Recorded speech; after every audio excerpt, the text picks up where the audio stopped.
Hello again everyone, welcome back to another video on this wonderful platform we call the internet, and today, well, have yet another different video played. So, over the past week I finished watching the newer Star Trek movies back to back. The 2009 reboot, Into Darkness and Beyond and all that. And well, I just can't help but decide to just talk about them and, look back on them and what they did right, what they did wrong, and how they hold up today and all that. So, yeah, don't expect a whole, 40-minute essay thing on them. It's just a little discussion because, well, why not, my channel, my choice, I can make a video about whatever I want to, so why not? So, technically it's called the Kelvin Timeline or something, because it's basically an alternate timeline to what's called the Prime universe, I believe, which is where the classic Star Trek takes place, because altered events, time travel, all that stuff, and, well, yeah, unfortunately, across all three of them, some of the writing is rather whack. I'm not a Star Trek lore whiz by any means, so I'm not entirely sure what's right and wrong, like what the Kelvin Timeline movies get wrong compared to all the other Star Trek shows and movies, but feel free to enlighten me in the comments for anyone who is all into Star Trek. But I'm just going off what I've heard is that, it gets stuff wrong, but then again, what movie doesn't? But, yeah, So, it honestly does, obviously, it gets stuff wrong, but once again, there are some pretty interesting moments, like, do I need to explain? But yeah, honestly, casting is obviously pretty good, Chris Pine, Zachary Quinto, Carl Urban, Zoe Saldana, Simon Pegg, and hell, even Benedict Cumberbatch, and which is funny enough with Into Darkness, that was actually my first introduction to Benedict Cumberbatch, if I'm even saying his surname right. And yeah, it's honestly the first movie I've seen him in, that's how I was introduced to this actor. Oh yeah, also Peter Weller, RoboCop. So yeah, that was a welcome surprise.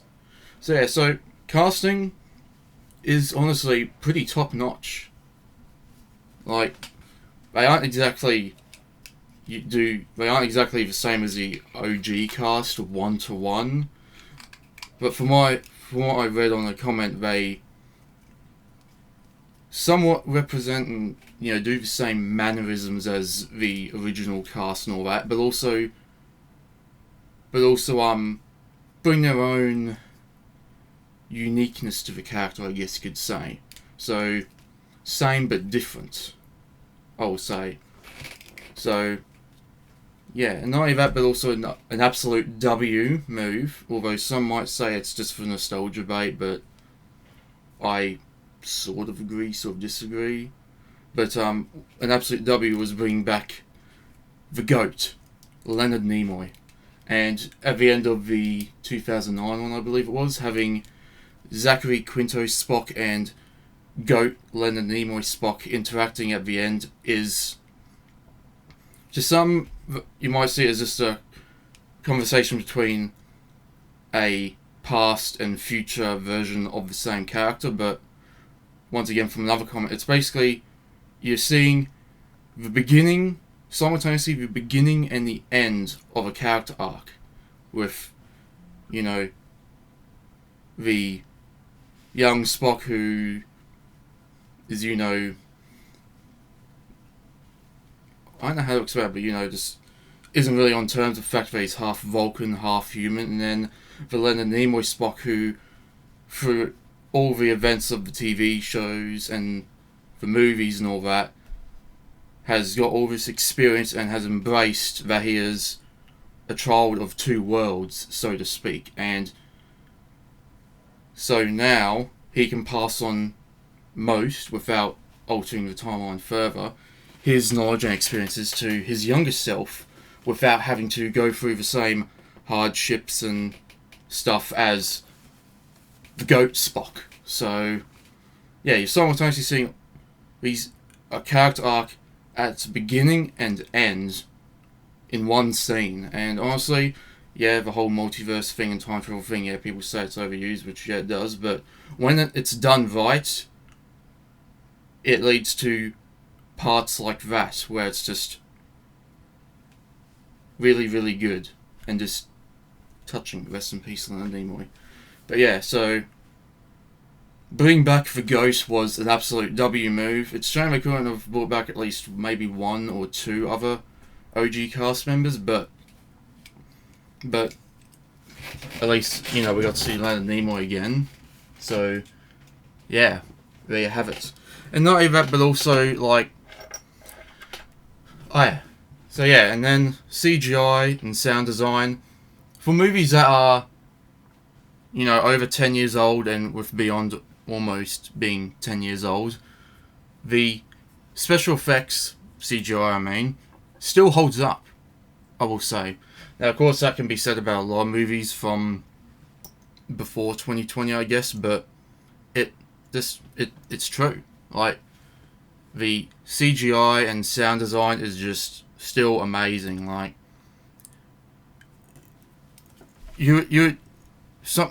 most people probably won't believe that these are movies from 2009 and 2013 and 2016 unless they were told. They probably think it would, like, it's pretty crazy, you know, like, better CGI than most movies today. I say most because, well, there are movies today with good CGI, but, you know, look at Marvel these days, you know, their CGI fell off, so yeah. But let's, like, for example, just look at this part here with CGI and the sound design. It's just chef's kiss. Permission to come on the bridge. Dr. Marcus. He's gonna catch up with us, and when he does, the only thing that's gonna stop him destroying this ship is me, so you have to let me talk to him. Carol, we're at warp. He can't catch up with us. Yes, he can. He's been developing a ship that has advanced warp capabilities, and Captain, I'm getting a reading I don't understand.